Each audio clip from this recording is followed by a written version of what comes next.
Hey guys, this is the location of the former Reciprocal Recordings building in Seattle. The building is no longer known as Reciprocal Recordings, though it is still an active recording studio.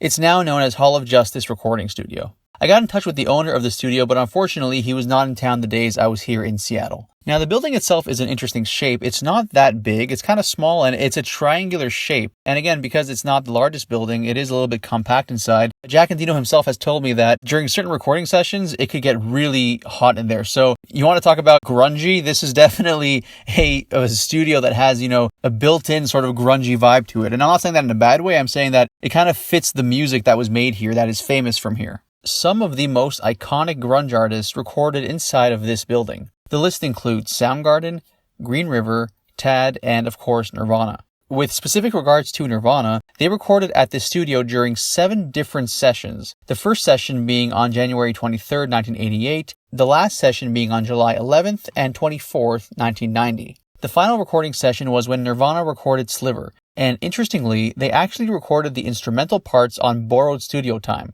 Producer Jack Endino explains, quote, Jonathan Poneman called up and was begging, "We want Nirvana to cut this one song really fast while they're in town. And is there any way they can use Tad's equipment?" And Tad Doyle was like, "This is our time. We're trying to record something here."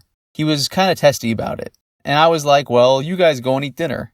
I'm sure we can do this in an hour. And so with Tad's gear, Nirvana recorded 2 takes in 1 hour. Kurt returned on July 24th to record his vocals. Now, going to Nirvana's first session on January 23rd, 1988, that recording is often referred to as the Dale demo session. Nirvana's lineup at the time consisted of Kurt Cobain, Chris Novoselic, and Dale Crover. Kurt called Reciprocal Recordings one day and asked if Nirvana could record there. The producer of the studio, Jack Endino, has said that during this phone call, Kurt Cobain mentioned Dale Crover was the drummer of the band. Jack Endino's band, Skinyard, had played with Dale Crover's other band, his main band, the Melvins, on multiple occasions. Knowing firsthand that Dale is a great drummer, Jack agreed to record Nirvana, believing that if Dale is in the band, then it must be a decent band. I received a call from a guy who said his name was Kurt, and that he was a friend of the Melvins. He wanted to come up and record some songs, and I said, sure, friend of the Melvins, friend of mine. 3 of the songs from the Dale demo session would end up on Nirvana's debut record Bleach, those 3 songs being Floyd the Barber, Paper Cuts, and Downer.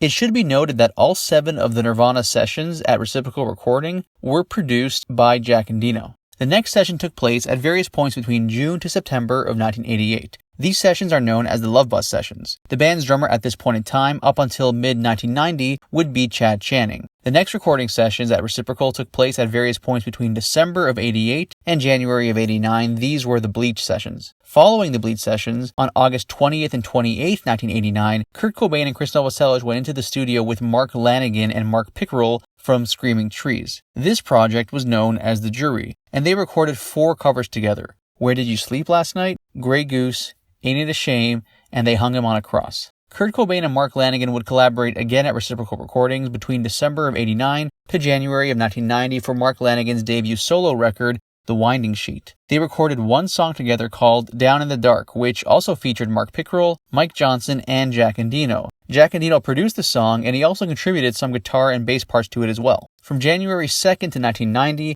Nirvana recorded a demo of Sappy at Reciprocal Recordings, and Nirvana's final session at Reciprocal took place again on July 11th and 24th, where they recorded Sliver. During the Sliver sessions, Dan Peters was the drummer.